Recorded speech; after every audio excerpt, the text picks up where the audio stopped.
você que acompanha a programação da NC News, canal 10.2, eu sou Bárbara Metoso, estarei com você para te deixar muito bem informado aqui no Agora Amazonas. E eu já chamo a sua atenção, viu? Principalmente para você que gosta de chocolate.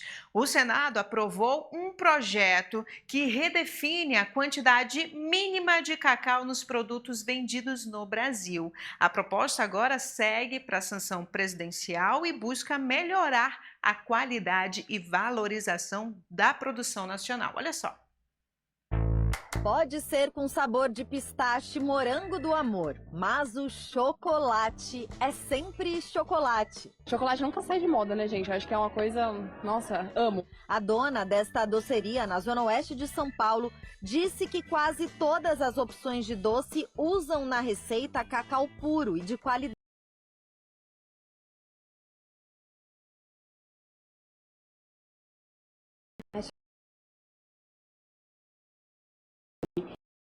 A indústria mesmo começou a lançar um monte de chocolates diferentes. Sabor chocolate, com muita gordura hidrogenada. Então a gente preza muito pelo chocolate nobre. Seja em bolo, em barra ou em forma de bombom, muita gente diz que o chocolate deixa o dia mais gostoso.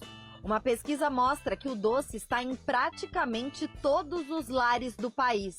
O brasileiro é mesmo um apaixonado por chocolate. Segundo a ONU, o Brasil é o 6º maior produtor de cacau do mundo. O projeto, que ainda precisa ser sancionado pelo presidente Lula, cria regras mais claras para evitar que produtos com baixo teor de cacau sejam vendidos como verdadeiro chocolate. Eu busco sempre, já que é para consumir calorias, que sejam boas calorias. Você consegue sentir o sabor do cacau, que a gente não sente mais no chocolate de mercado, pelo menos não como era antigamente. Pelas novas regras, a composição dos chocolates no Brasil deve mudar. No chocolate em pó, o teor mínimo de cacau passa a ser 32%. Nas versões em barra, o percentual deve ser de no mínimo 35%.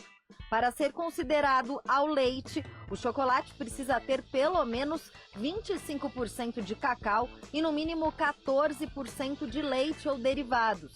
Já o chocolate branco deve conter ao menos 20% de manteiga de cacau e 14% de sólidos totais de leite. A gente acredita que com essa lei, a questão da oferta e demanda vai promover, claro, uma maior demanda por cacau e, com isso, também um aumento do preço e benefício para o produtor. A lei também prevê a alteração nas embalagens e publicidade, que passam a ter indicação do percentual de cacau nos produtos. Se o pessoal está comprando chocolate, quer comer chocolate, não comer os outros derivados, né? Com menos adição do chocolate. Eu não sei o que você acha desse projeto, mas para mim esse projeto é bacana porque ele pode garantir mais cacau e significa um produto melhor, mais próximo do que realmente deveria ser chamado de chocolate, né, minha gente?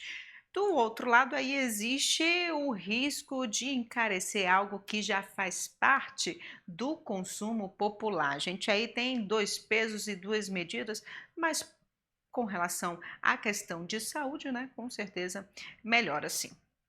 E olha, quero falar para você que no coração da Amazônia, um novo caminho aí para o desenvolvimento econômico começa a ganhar força.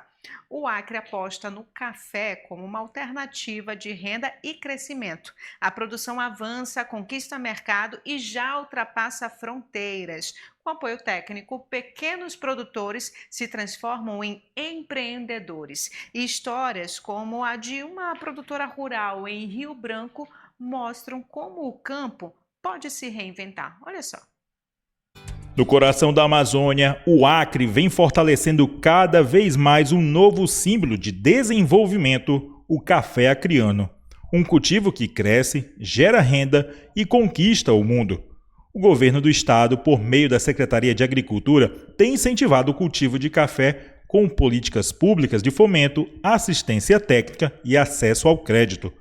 Com esse apoio, o Acre vive um verdadeiro renascimento da cafeicultura.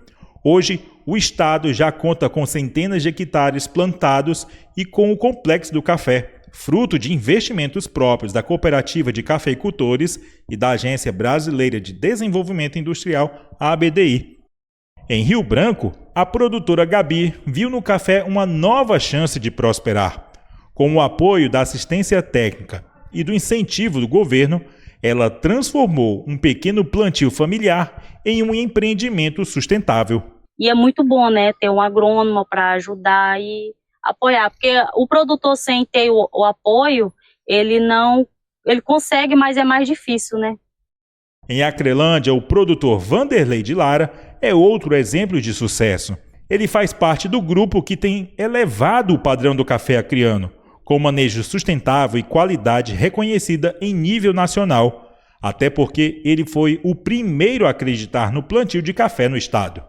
Eu estou na cafeicultura há 26 anos e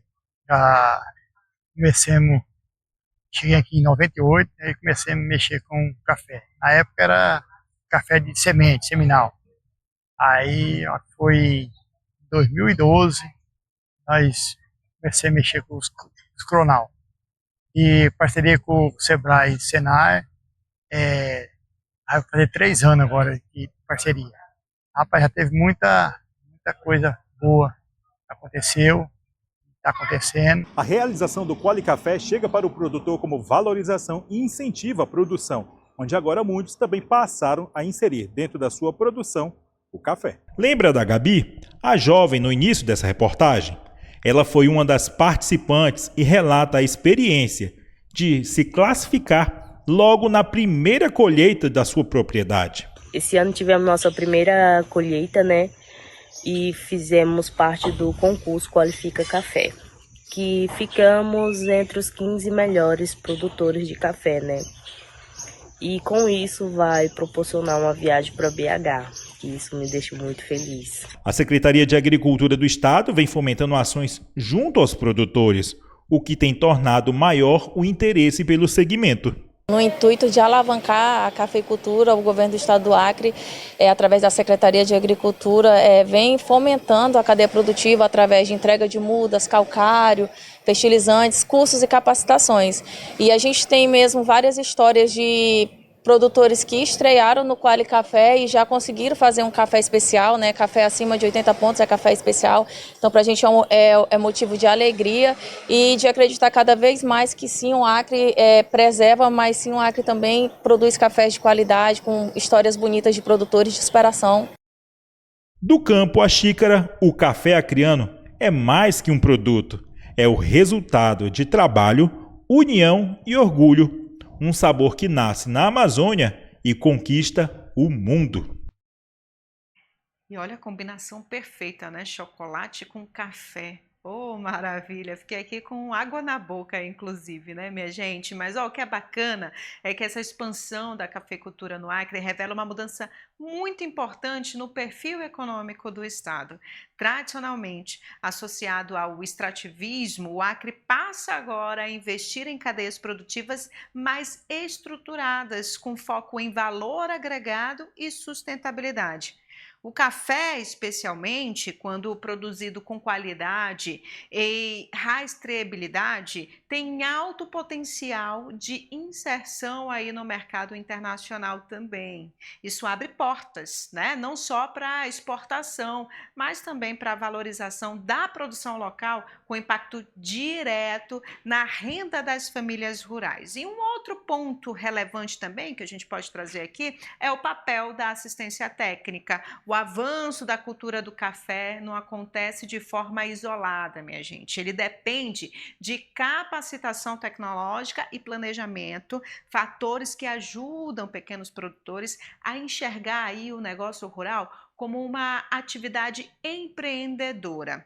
Esse movimento também acaba dialogando aí com uma agenda mais ampla, produzir na Amazônia com responsabilidade ambiental. Ao apostar em sistemas produtivos sustentáveis, né, o Estado busca consolidar crescimento econômico com preservação, desafio central para a região. Se mantido, esse ritmo ele pode consolidar aí um novo ciclo econômico no Acre, né? Menos dependente de atividades tradicionais e mais conectado às demandas de um mercado global cada vez mais atento à origem e à qualidade dos produtos, minha gente. E olha, como a gente está falando aqui de empreendedorismo, né, de certa forma também, hoje, sábado, muita gente acaba aproveitando aí para resolver algumas pendências, não é verdade? E até aproveitar oportunidades. O Sebrae Amazonas está oferecendo atendimentos gratuitos para o público ali do Coroado, mas também para quem estiver mais ali próximo e puder ir, para poder regularizar, para formalizar empreendimentos. Olha só. É isso mesmo, o empreendedorismo aqui na região norte tem endereço e data marcada. Acontece nesse sábado de 9 da manhã até 14 horas, às 2 da tarde, o Sebrae Itinerante, que é uma iniciativa do Sebrae que vai ser realizada no Coroado, na zona leste de Manaus, durante todo esse sábado. A ação acontece ali no Conselho de Desenvolvimento Comunitário do Coroado, que é localizado na rua Ouro Preto 513, com atendimento nessa sexta-feira, que foi ontem, na verdade, essa sexta-feira, dia 17, até esse sábado de 9 da manhã até as 2 da tarde. A proposta é levar o Sebrae até onde os empreendedores estão, sejam eles pequenos empreendedores, microempreendedores individuais, além das pessoas ali que possuem, na verdade, empresas de pequeno porte, com serviços de formalização, emissão de DAS, declaração anual, alteração cadastral, emissão de nota fiscal, acesso ao crédito, além de negociação e regularização. Para a gerente de unidade de atendimento e relacionamento do Sebrae, a Rielen Lage, a presença nos bairros é fundamental para democratizar o acesso ao empreendedorismo. A presença da comunidade também revela o impacto real dessas ações. Um dos exemplos disso é o da terapeuta integrativa Alzinei Oliveira França, de 47 anos. Ela, que é uma moradora dali do Coroado, ela disse que há mais de uma década que, após formalizar, ela atua como parceira na ação do Sebrae Itinerante. Esses e outros relatos aí fazem parte justamente do Sebrae, que tem essas iniciativas de levar o empreendedorismo até esses lugares mais longínquos, como o bairro Coroado, na zona leste de Manaus. A ação segue fortalecendo a economia regional, a economia daqui do estado do Amazonas, e ampliando as oportunidades de entrada no mercado e até mesmo a criação do próprio negócio. A próxima edição do Sebrae Itinerante vai ser realizada de 24 a 26 de abril no Parque das Tribos, no bairro Tarumã, Açu, zona oeste. A ação vai ser reconhecida ali como o primeiro movimento do Sebrae em uma área indígena, em um bairro indígena da capital, reunindo cerca de 35 etnias. O empreendedorismo sendo levado até essas zonas aqui na cidade de Manaus. Eu volto com você aí no estúdio. Obrigada. E ó, a gente volta a falar com Isaías, mas agora de uma outra notícia muito boa que a gente traz para você, minha gente. Presta atenção, porque para você que ainda não declarou imposto de renda, um centro universitário em Manaus está oferecendo atendimento gratuito para a declaração do imposto. A nossa repórter Bárbara Fernandes tem mais informações para a gente. O Isaías Goldinho, que volta a falar com a gente sobre esse assunto. Coloca aí. Os contribuintes de Manaus agora contam com esse atendimento gratuito para a emissão da sua declaração do Imposto de Renda de 2026. Essa ação, que acontece aqui no bairro Adrianópolis, é organizada por alunos e egressos do curso de Ciências Contábeis. E para explicar melhor como está funcionando esse atendimento, eu converso agora com Carla Albuquerque, coordenadora do curso. Carla, fala para a gente como está acontecendo esse atendimento aqui na instituição. Bem, o atendimento ele começou no mês de março e ele vai até o dia 29 de maio. Os nossos dias de atendimento ao contribuinte que precisa fazer a declaração do imposto de renda pessoa física acontece na quarta-feira de 14 às 18 horas e no sábado de 8 a meio-dia. E a partir do mês de maio nós vamos ter mais um dia de atendimento, que é na sexta-feira de 14 às 18 horas. Quais são os documentos que os atendentes precisam trazer? é importante que o contribuinte traga a declaração do ano anterior, o seu informe de rendimento e seus documentos pessoais. Além disso, os atendimentos aqui têm um valor social, né? Quem quiser pode trazer algum tipo de alimento, não é? Bem, a gente pede que quem puder contribuir trazendo uma lata de leite, né, preferencialmente lata de leite, porque ao final da declaração, do período de declaração do imposto de renda, nós vamos doar para uma instituição de idosos todos os leites que foram arrecadados nesse período. Tá certo. E fica aí o alerta para quem ainda não fez a declaração do imposto de renda. O prazo vai até o dia 29 de maio. Volto com você. Obrigada, Bárbara Fernandes, era a Bárbara mesmo, minha xará, que trouxe aí essa informação boa para todo mundo aí que ainda está fazendo seu imposto de renda, né? E ó, a gente tem uma outra informação para você também, e agora sim a gente volta com Isaías Godinho, mas para falar de uma novidade também no imposto de renda, que promete beneficiar aí milhões de brasileiros, viu? A Receita Federal vai liberar a chamada restituição automática, um tipo de cashback para quem não declarou no ano passado. O valor pode chegar a R$1.000 e vai ser pago diretamente via Pix, mas é preciso cumprir alguns critérios para poder receber, viu? E muita gente ainda não sabe que pode ter direito, mas você vai ver isso agora.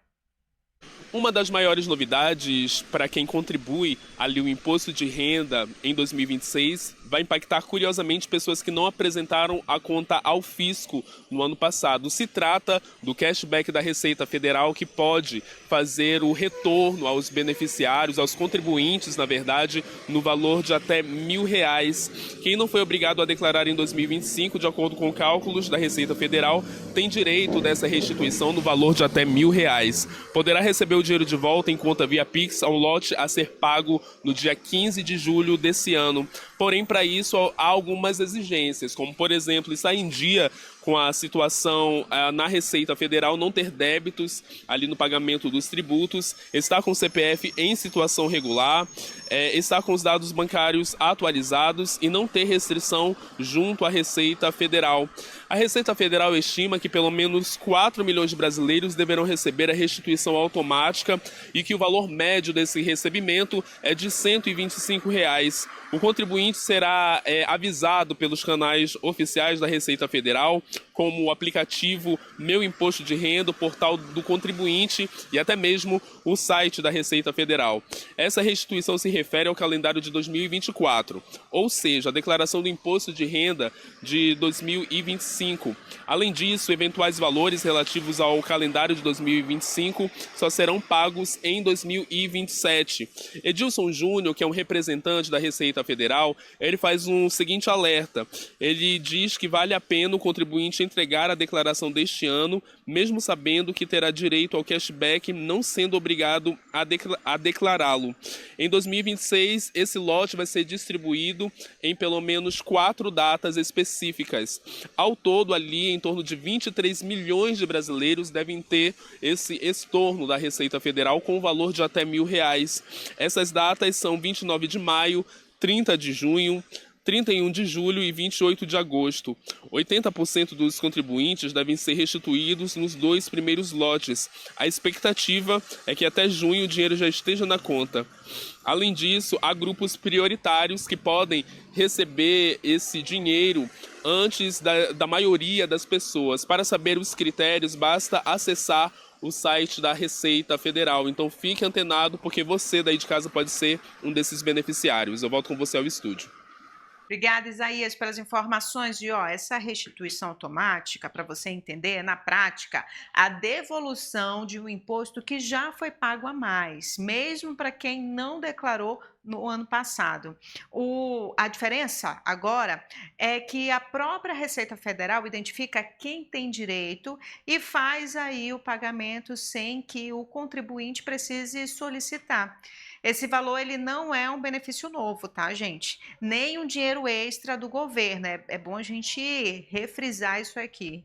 né? Ele se refere aí ao ano anterior e só será liberado para quem estiver com o CPF regular, sem pendências e com os dados atualizados, especialmente a chave Pix vinculada aí ao seu CPF. Então já vai fazendo essas regularizações a essas mudanças, se você não tiver com dessa forma, né? Cerca de 4 milhões de brasileiros devem receber aí com valor médio de R$ 125. Para saber se você tem direito, é preciso consultar os canais oficiais da Receita. Mesmo assim, especialistas recomendam declarar o imposto de renda mesmo sem obrigação, viu, minha gente? É importante, ainda é a melhor opção, né? Quem declara recebe antes e tem mais controle aí também sobre a própria situação fiscal. Então, é importante, né, seguir aí, mesmo que não tenha essa obrigação, tá bom?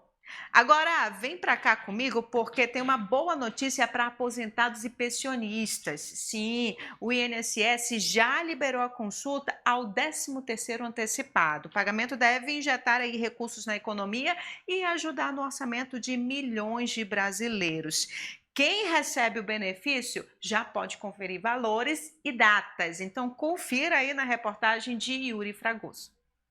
Cerca de 35 milhões de aposentados, pensionistas e beneficiários de auxílios do INSS já pode consultar a antecipação do 13º salário. A verificação está disponível pelo aplicativo Meu INSS e pelo site gov.br. A medida deve injetar aproximadamente 78 economia brasileira e segue o modelo adotado nos últimos anos, com pagamento em 2 parcelas. A consulta já está disponível em todo o país e aqui em Rondônia não seria diferente. A expectativa é grande entre os aposentados e pensionistas. O pagamento será realizado em 2 parcelas entre os meses de abril e junho e será um alívio para muitas famílias, principalmente aqui em Rondônia. Para muitos, o valor extra ajuda a quitar dívidas, comprar medicamentos ou reforçar despesas básicas do mês. Você pode realizar a consulta através do site gov.br ou baixar o aplicativo Meu INSS e também tem a opção por telefone 135 para quem não tem acesso à internet. Assim como no restante do Brasil, o pagamento deve movimentar a economia local, principalmente no comércio, que costuma registrar aumento nas vendas durante esse período. É isso, né, minha gente? Ó, vamos lá para falar de uma decisão da Justiça Federal que volta a impactar o setor de petróleo no país. Foi liberada a cobrança de imposto sobre a exportação do produto. A medida aí havia sido suspensa, mas agora volta a valer após recurso da Advocacia Geral da União. O tema envolve grandes empresas internacionais e efeitos diretos na economia e também faz parte aí de uma estratégia para conter a alta dos combustíveis. Olha só. A Advocacia Geral da União informou que nesta sexta-feira a Justiça Federal do Rio de Janeiro suspendeu a decisão que proibiu a cobrança de alíquota em 12% na exploração do petróleo. A decisão foi proferida pelo presidente do Tribunal Regional Federal da 2ª Região, o desembargador Luiz Paulo da Silva Araújo Filho. O magistrado, ele concordou com os argumentos apresentados pela AGU, que alegou a proibição de cobrança e que isso pode causar grave lesão à economia.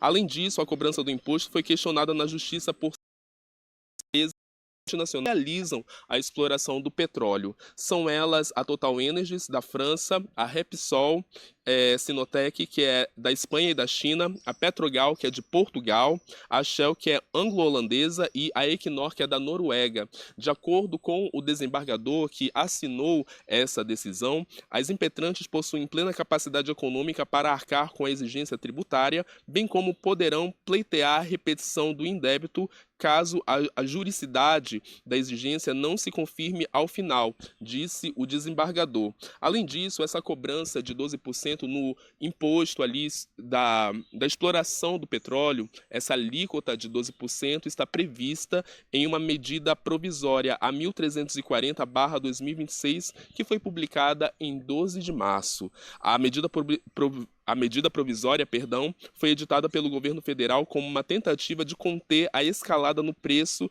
de derivados de petróleo no país, notadamente o óleo diesel, em meio à guerra do Oriente Médio, que levou distúrbios à cadeia produtiva do petróleo, diminuindo a oferta do óleo. Ou seja, algumas medidas estão sendo tomadas, outras questionadas, como essa medida provisória, mas o que o governo federal ele estuda é justamente trazer esse contrabalanço no preço dos combustíveis, tendo em vista esse conflito do Oriente Médio, que já tem trazido bastante impactos a nível global em efeito cascata.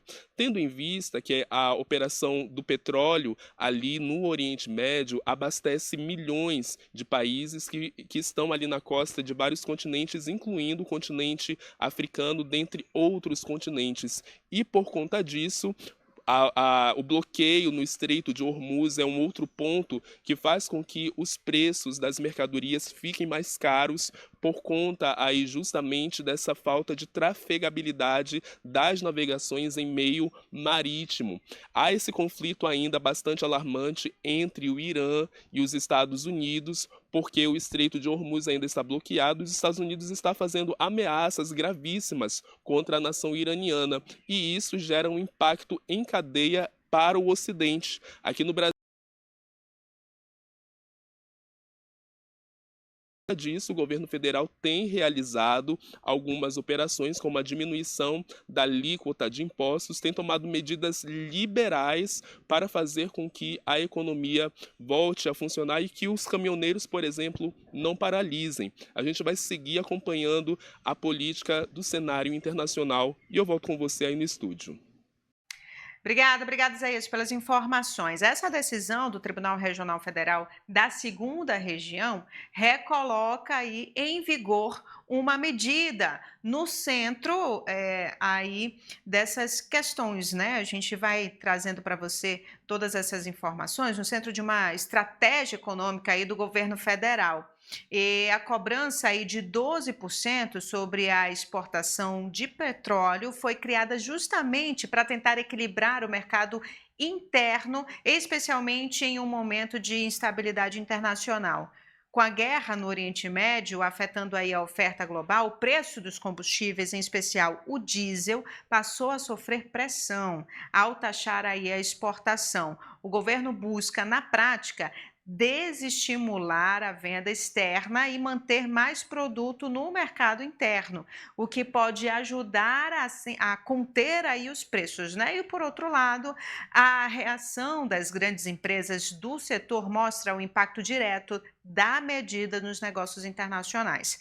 São companhias com forte presença global que argumentam sobre a legalidade e os efeitos da cobrança. A própria decisão judicial reconhece que essas empresas têm capacidade financeira para arcar com o imposto ao menos aí até o julgamento final.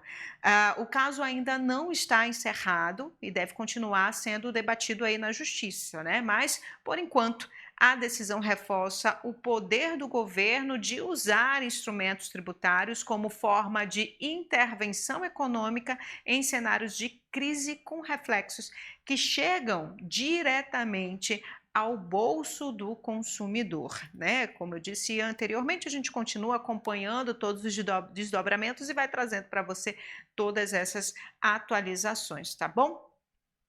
Vamos lá! Você quer saber como é que vai ficar o tempo para este fim de semana? O Instituto Nacional de Meteorologia colocou aí toda a região norte em alerta laranja. Isso indica um volume de chuva que pode chegar a 100 milímetros ao dia, com ventos intensos, incluindo regiões do Amazonas. Até o momento, tá sol, pelo menos por aqui, né, na capital amazonense. Mas, se tratando de Manaus, você sabe como é, né? Que tem que estar preparado para tudo. Tem que andar sempre aí com uma sombrinha, uma capa de chuva na bolsa, porque a qualquer momento pode mudar essa situação, né, minha gente? A gente sabe disso, né? Manaus tem um tempo aí um pouco bipolar, né? Mas é assim mesmo. E ó, Vamos falar de esporte agora, aqui no NC News? Vamos, principalmente sobre a Copa do Mundo, porque Em Busca de Aventura levou um brasileiro a planejar uma viagem internacional, mesmo sem ser fã de futebol. Ele quer realizar o sonho de ver a Copa de pertinho, né? Há 6 meses, ele decidiu ir aos Estados Unidos com a namorada. O objetivo é acompanhar os jogos do torneio que movimenta o mundo. O maior desafio até agora é conseguir comprar os ingressos. A alta procura e a demanda global dificultam aí o acesso aos jogos, né? A próxima Copa será realizada em 3 países da América do Norte. O formato inédito aumenta o interesse e a complexidade para os torcedores. Veja na matéria de Lidiane Albim. Ir em busca de aventura é uma das principais razões pelas quais o Rafael viaja pelo Brasil e mundo afora com a namorada. Mas há exatos 6 meses, ele resolveu se aventurar para os Estados Unidos para ver os jogos da Copa. E detalhe, nem de futebol ele é fã. A Copa, sendo brasileiro, é um evento que a nação toda vive um sonho. Então, sim, me programei junto com a minha namorada para nós irmos viver a experiência da Copa do Mundo. As passagens de avião e a hospedagem já estão garantidas desde janeiro.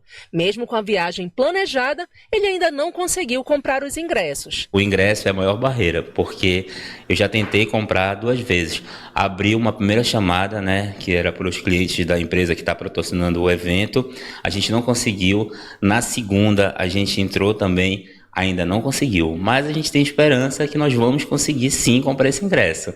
Vamos lá e vamos torcer juntos no estádio. A Copa do Mundo será realizada pela primeira vez em 3 países diferentes e todos dentro da América do Norte. Além dos Estados Unidos, haverá partidas no Canadá, que vai fazer sua estreia na competição, e o México, a nação que mais sediou essa grande disputa do futebol mundial. Quem ainda está pensando se dá tempo de assistir aos jogos da Copa no estádio e não na frente da TV, precisa correr, porque os países sede do evento exigem visto para quem vai viajar. Primeiro que quem vai para a Copa não compre passagem antes de tirar o visto, tá? Eles estão negando de muita gente, então eu acho que o ideal é que você já corra, porque já está muito em cima, né? Então procure realmente uma agência que seja especialista, que eles vão realmente te direcionar, fazer os agendamentos. Até para fazer os agendamentos já está quase lotado. A Gisele é empresária e trabalha com mentoria de viagens. Ela conta que este momento exige planejamento detalhado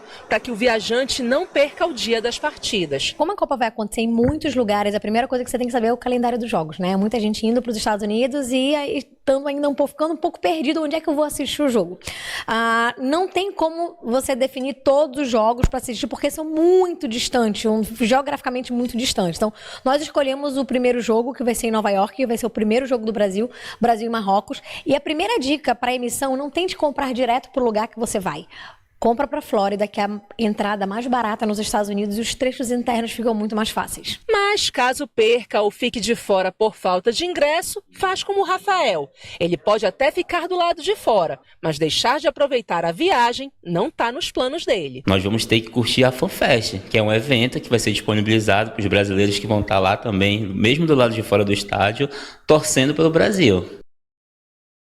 Aí, com certeza, né? Aproveita esse momento para fazer aquela viagem dos sonhos, para curtir aí, para turistar mesmo, né? Unir as duas coisas. Ele nem fã de futebol é. Imagina os fãs, como é que não estão se preparando para fazer essas viagens, para poder tentar acompanhar de alguma forma a seleção brasileira, e alguns, por ser fã, nem só a seleção brasileira, mas as outras seleções também, né? Meu marido, por exemplo, por ele ver todos os jogos, independente se é por aquele time que ele torce, se é pela seleção brasileira ou não, né? Então, fica aí realmente a dica para se planejar, né? Tem que se planejar aí.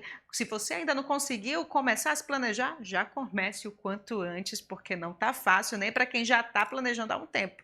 Então, fica a dica, tá bom?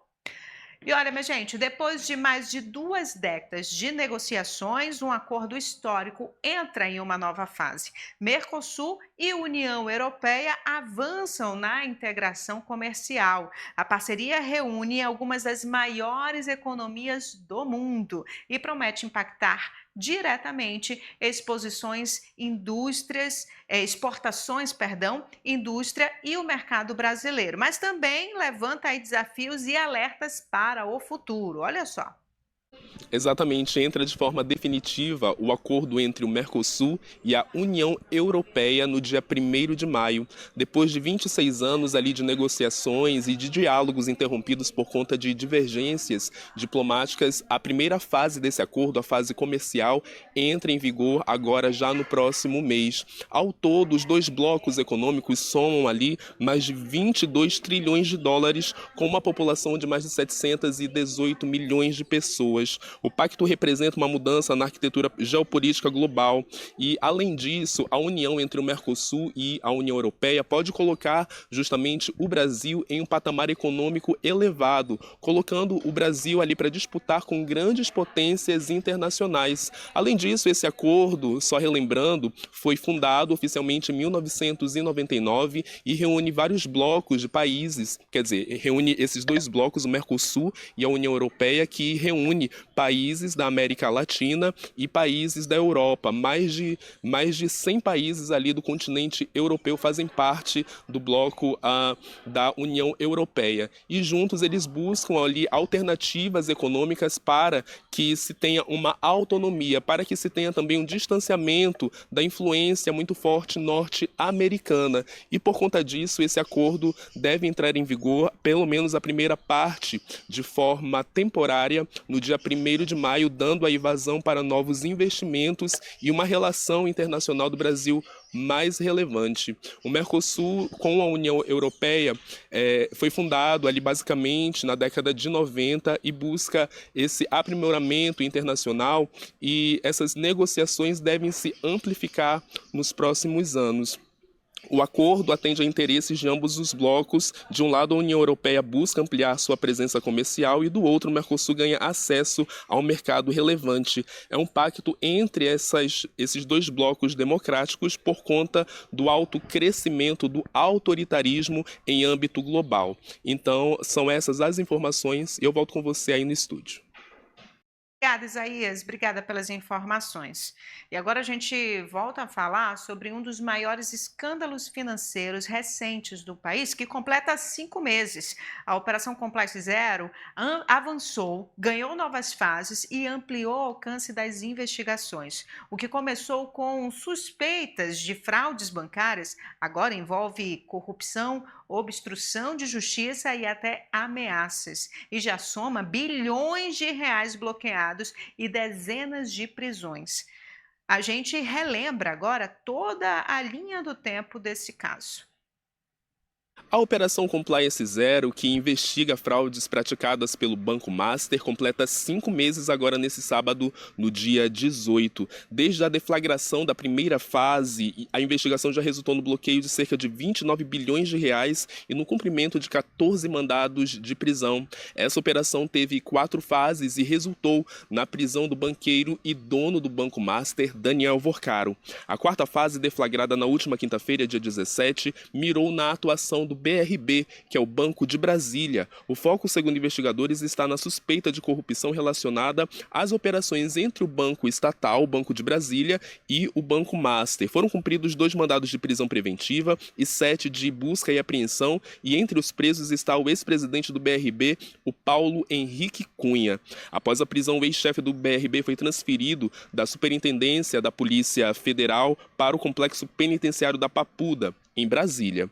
Agora, Cunha aguarda que o Supremo Tribunal Federal ele julgue na próxima quarta-feira se mantém a sua prisão ou se aprova o recurso que foi apresentado pela defesa. Segundo as apurações, Cunha teria recebido 6 imóveis ali pagos por Vorcaro como propina para viabilizar a aquisição de carteira consideradas ali fraudulentas. Ao longo de 4 fases, a investigação do caso Master avançou de suspeitas iniciais sobre operações financeiras irregulares até indícios ali de corrupção envolvendo autoridades de todos os poderes praticamente da República Brasileira.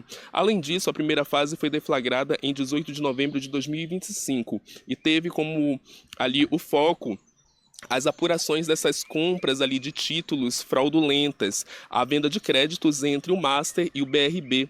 Segundo as investigações, houve ali ativos inexistentes e fraudulentos que eram usados como lastro para justificar a compra do banco de Vorcaro. Então houve aí essa venda de ativos falsos pelo Banco Master, essa negociação bilionária entre as instituições. Na ocasião foram expedidos 5 mandados de prisão preventiva, incluindo de Vorcaro e de 4 diretores do Master.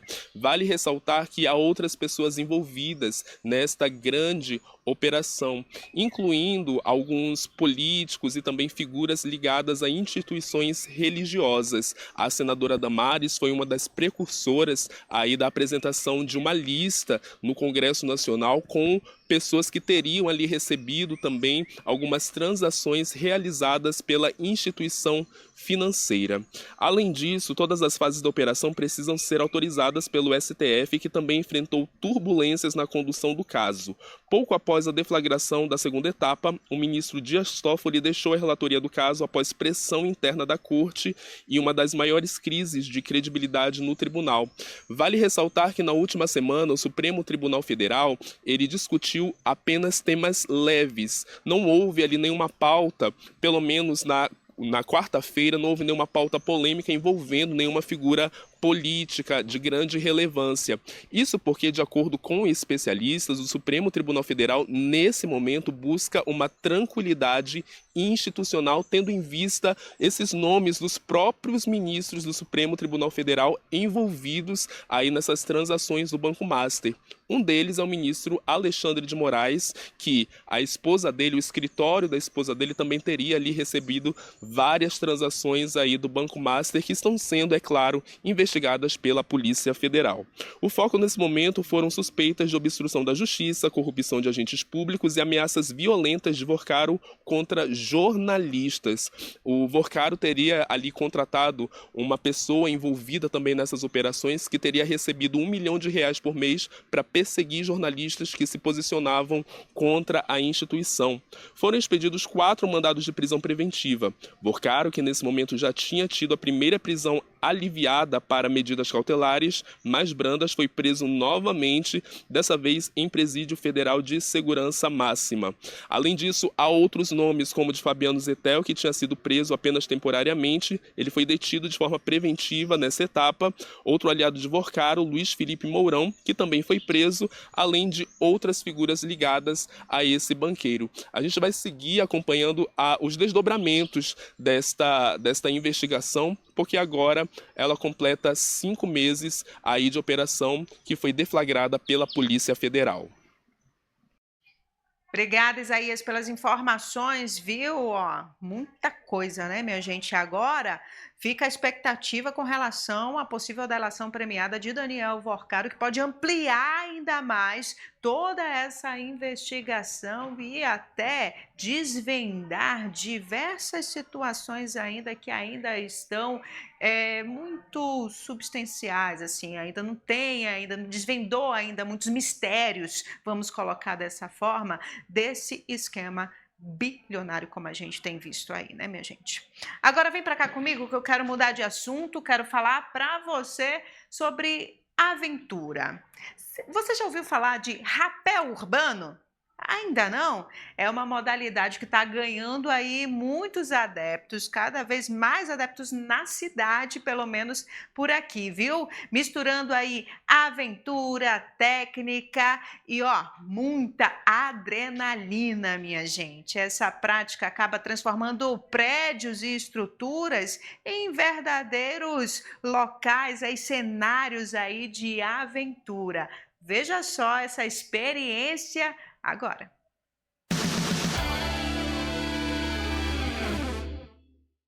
Um esporte que começou apenas como uma técnica de escalada, mas se tornou popular e ganhou novos ares, como uma prática esportiva radical, na natureza e no âmbito urbano, e que ganhou muitos praticantes que buscam uma dose a mais de adrenalina. Eu conheci o rapel através da rede social e me identifiquei, comecei na cachoeira com eles e aí eles começaram a trabalhar na cidade e eu vim. E o amor pela adrenalina uniu mãe e tem filha no rapel. Eloá tem apenas 8 anos de idade e acompanhava a mãe em suas aventuras. E também tomou gosto pelo rapel. Eu não comecei a praticar muito pequena e nem muito grande. E aí, eu já tô com uma emoção muito boa, já comecei com bastante medo. Fecha a perna, cruza. Mas agora eu tô aqui, seguindo firme e forte. Essa atividade, além de promover o contato com a natureza, também traz benefícios para o corpo e a mente. A atividade de esporte de rapel na cidade, ela já te beneficia tanto no teu preparo físico, né, cardiológico, dependendo da situação, você vai ter um esforço físico para descer, para controle da tua ansiedade, você vai estar trabalhando a altura. Tem algumas pessoas que procuram a gente justamente porque tem fobia de altura, então eles vêm para tratar isso. E é diversão, você vai desconectar um pouco. Como está dentro da cidade, hoje facilita para você fugir, sair diretamente do trabalho, são 5 horas da tarde, vou ali. A gente costuma dizer, hoje é dia de se jogar da ponte, pelo menos 3 vezes. Então isso daí vai te trazer vários benefícios. É um esporte e só tem prazer nisso. Mas como todo esporte radical, com o rapel urbano não é diferente. A segurança é prioridade. Nós usamos o baudrier, o cadeirinha. Junto com o baudrier e a cadeirinha vem um mosquetão de alumínio, tá? Esse aqui é um mosquetão automático. A gente tem um freio 8, um freio 8C. Aqui eu tô passando o cinto nele, tá? Esse cinto ele tem que ir e voltar fechando aqui. Todo o material que eu coloquei nele de segurança, todos são certificados, são materiais testados e aprovados. E é claro que eu não poderia perder a oportunidade de também sentir essa adrenalina aqui no rapel urbano. Ó, particularmente nunca fiz, é a primeira vez fazendo. Tem um pouquinho ali de medo de altura, mas esporte é sobre isso. É sobre vencer medos e qualquer medo aí, ó, pode vir que eu tô pronto, hein? Agora vou descer aqui também no rapel urbano. Vamos lá, professor? Preparado? Bora!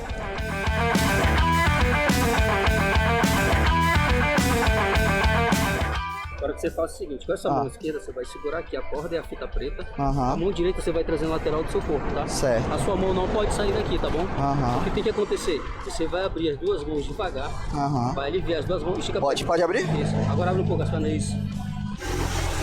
Você vai ficar literalmente de cabeça para baixo. Certo. Essa é a parte a pior. Aqui é o Tom Cruise, meu amigo.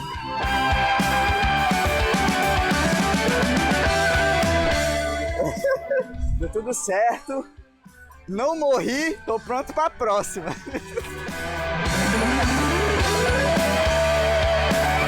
Isso daqui é rapel urbano. E você que não conhece, tá perdendo tempo por quê, hein? Vem conhecer também.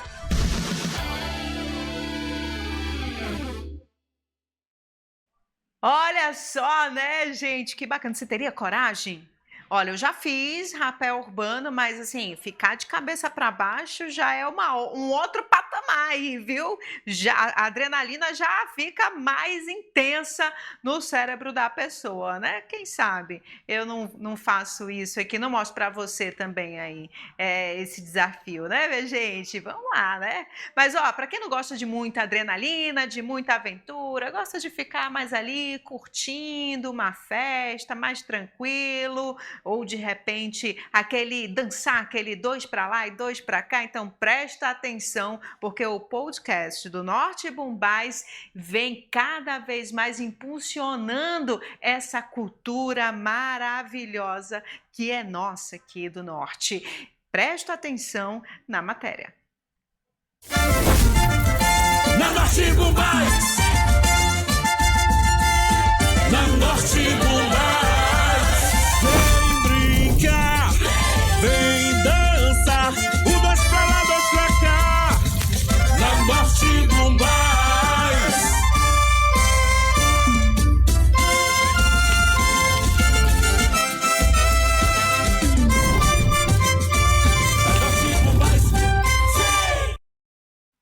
Você conferiu aí o nosso teaser do Norte Bumbais, falando um pouco dessa festa maravilhosa que acontece no dia 15 de maio no pódio da Arena da Amazônia. Agora sim você vai conferir o podcast com um bate-papo que foi com um personagem que carrega o boi no corpo e na alma. Acompanhe.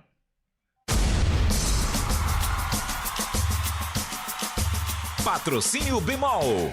Escolha com confiança. Real Equipamentos. A melhor parceria para seu negócio.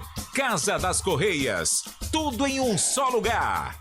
O Avancei. Educação que avança o futuro. Águas de Manaus. Para transformar o saneamento, tem que fazer. Samel. Tecnologia que salva. Humanização que acolhe. Realização. Grupo Norte de Comunicação.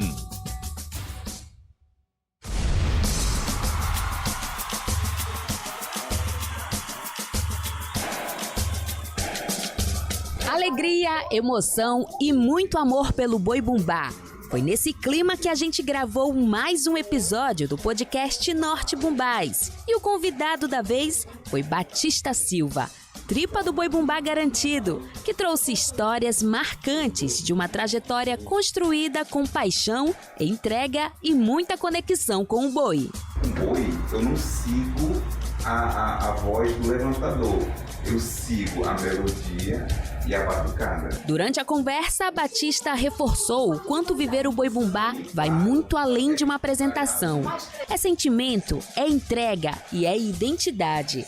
E para ele, fazer parte desse movimento cultural e também de iniciativas como o podcast Norte Bumbás é motivo de muito orgulho. Nessa temporada do festival é muito bom, porque conecta o artista com seus torcedores. É uma coisa que poderia ser o ano todo, né? Eu espero que participe dos próximos e venha outros convidados para a gente conhecer as histórias, conhecer o que tem que dizer sobre os seus bumbás, né? E quem conduziu essa conversa cheia de cultura, amor e conexão foi a apresentadora Juliana Pacheco, que destacou a energia de mais um episódio. O Bate Mais Forte, a nossa estrela também brilha ainda mais, só que hoje o episódio, gente, você de casa não pode perder. Se perder, já sabe que vai ser um negócio pra se arrepender depois. Recebemos Batista Silva, ele que não é só o tripa do Boi Bumbá garantido, mas também toda a alma e toda a emoção, a evolução do próprio boi. E mais uma vez eu tive a honra de também fazer parte desse bate-papo Bumbá. E foi maravilhoso participar de mais um podcast, lembrando que ele vai ao ar nesse sábado a partir das 13 horas no canal da TV Norte Amazonas no YouTube. E lógico, reforço o convite que no dia 15 de maio, a partir das 19 horas, acontece o Festival Norte Bumbás no pódio da Arena da Amazônia. Você é o nosso grande convidado.